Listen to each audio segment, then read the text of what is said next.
Hello, my name is Akul Babare. I'm back here for Together We Can Help. Today, I have Mr. George who's going to be talking about the Space Channel, and he's going to be talking about his new book coming out with one of my mentors, Samson Williams, and I just want to learn a little bit more. So here we go. How are you doing, George? I'm doing great, Akul. Thanks for having me on. I really appreciate it. Yeah, like you mentioned, I am the chief space economist over at Space Channel. I also teach a number of schools with Samson. I don't think I was there for your particular cohort when it came through there at Columbia, but I have been involved with that program more recently. And yeah, happy to be joining you here today to tell you more about what I'm doing at Space Channel and what's going on in the space economy. Thank you. So my first question is, what is the Space Channel? Like, what are you guys doing? Sure. So Space Channel is a streaming network. It's not my streaming network, by the way. Samson and I were having long debates about future economic trends, and he was talking about blockchain and AI. I was talking about the space economy and genetics and cloud computing. And somewhere along the way, we decided to make some videos about our debates, probably after hanging out too late at DuPont Circle. And that's a place in DC. And yeah, so we started talking about it and making some videos. The Space Channel saw the videos. They reached out and said, hey, we want to do a pilot. And we did the pilot. And then out of nowhere, just like everyone else in 2020, the Rona hit. And we were like, oh man, well, that was fun, but I guess this is where it ends. They reached back out and they're like, hey, listen, you know, if Centelli can do CNBC from home, you can do space economy from home. And so they gave us a deal for the first season. First season's now over. We have a second season in the works currently at Space Channel. And so what we do is we talk about the space economy. So that's the business of space. So we talk about, of course, the business of satellites and launch, but also the other parts of the space industry that don't always get as much attention. So we talk about how 3D printing and advanced manufacturing, advanced composites have important roles to play in the space economy. We also talk about new startups and what they're doing. Everyone is very familiar probably with people like SpaceX or Blue Origin or Sierra Nevada Corporation, Boeing, Airbus, you know, all the big names in space, but maybe not so much the smaller names. And so what we do is we try to also shine a light on those businesses and those startups that are making the names for themselves in the space economy. So if you had to describe three things of what are the biggest aspects coming out of the space economy, three things that are going to change our workforce or add to our workforce, what would you say they are? I love that you asked a workforce question because I feel like so many people miss that, right? So you have billionaires talking about sending other billionaires and millionaires to space for tourism. That's fascinating to me. That's not the space labor force. The space labor force, if I could just use one example, is going to be dominated by welders. It's going to be dominated by plumbers and HVAC specialists.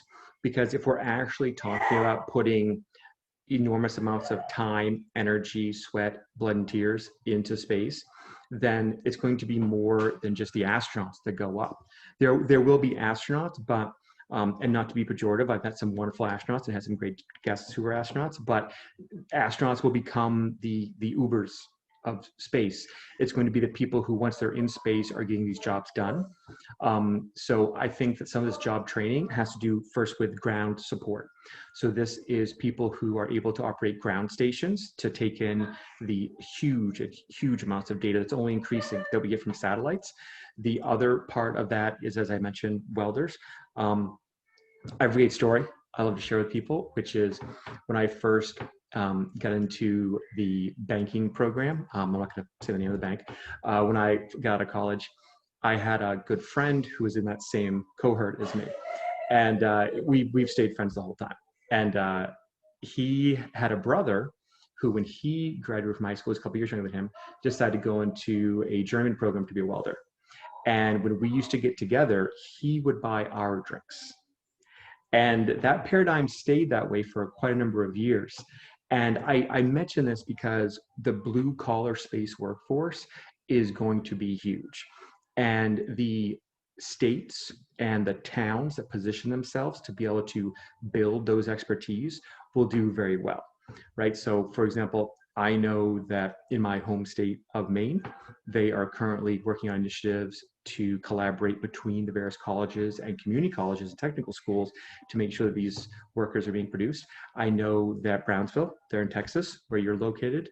Well, not that you're in Brownsville, but you're familiar with Texas, is also working very hard to make sure that their infrastructure is in place to support a workforce that is made up of more than just aerospace engineers and astrophysicists. Not that we don't love them, but there's also going to be plenty of jobs for economists, data scientists, welders, HVAC, and the like, as I mentioned before. So my next question is, as we know in the United States economy, energy is a huge thing. Energy is a huge deal. So do you see companies like Shell, ExxonMobil, and to even say how Halliburton going in and mining in space, going through and taking these different elements that we haven't even discovered yet that could be brought into space and optimize them to make money off them? Well, I think there's two things there, right? So the first is talking about the energy and the resources of space, and I'm going to break them into both of their parts. So when we talk about energy in space, there's the energy that we need when we're there. So this includes advanced solar. So a lot of advanced PV research has been done that has been space-based. The photovoltaic panels on the ISS, for example, are far more advanced than those that are on our homes or those of our neighbors. The next has to do with nuclear.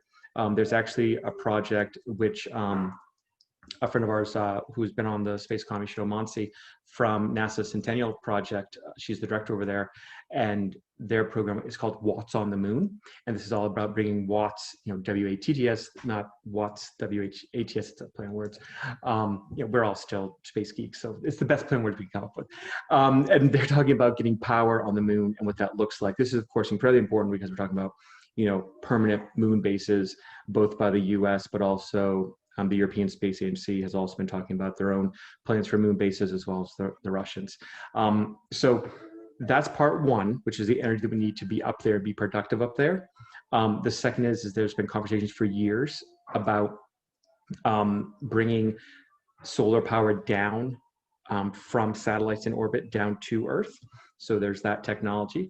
I don't have personal knowledge of any of the big names that you mentioned in the energy space working on those projects, but I know a number of scientists who are involved and who have shared papers with me and things of that nature. I'd also say when it comes to asteroid mining, which was the second part of your question, that is a fascinating place of case study. There's been a number of firms who have looked to do that. None of them have been successful.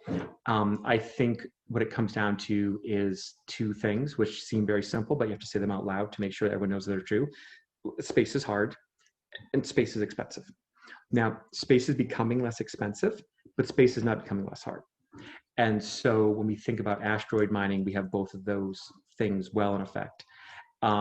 We have the recent success of NASA with Bennu, right? The mining of that, the mining of Bennu and the samples that they'll be bringing back for study.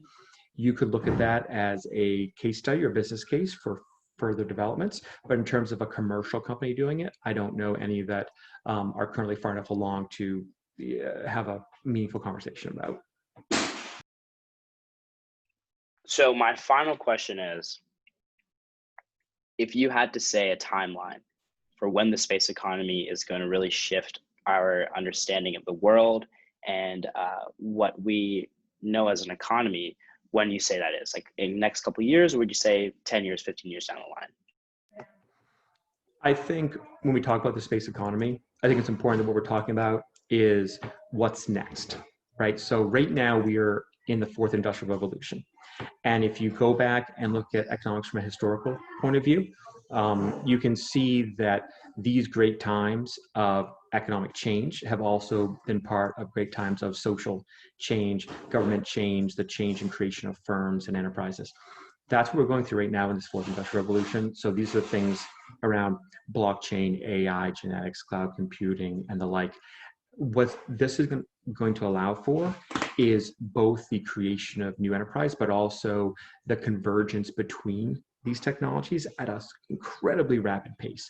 We as humans do not do a great job thinking exponentially. We as economists it's our job to push others to try to think exponentially, right? So when we do our forecasts or models.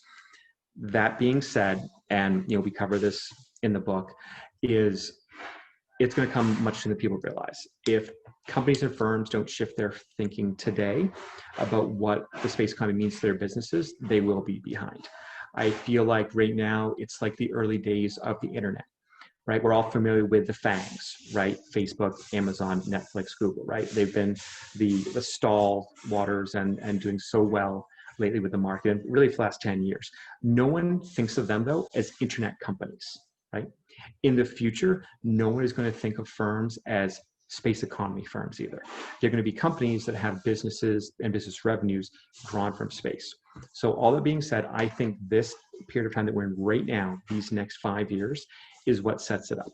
I think if you look further out, I think you easily see a future in the 2040s where we're looking at a space economy between 3 and 4 trillion. Right now, today, we're only looking at about 400 plus billion. That's a 10x. There aren't many things that 10x. I know you do market research. I know you love following industries like this. Knowing that 10x is coming in a field like this should garner more attention than it currently does. Well, that's really interesting, and I'm gonna have to actually do more research and actually plug your book in the comments section, so y'all can so more people can learn about this. I want to thank you once again for your time, and thank you so much. Hey, it's been great being on with you. I really appreciate the time and opportunity, and definitely have to send some more of my friends your way. I love your format, and I love what you're doing to try to get the message out about different businesses during this time. Appreciate it. Have a good one. Bye.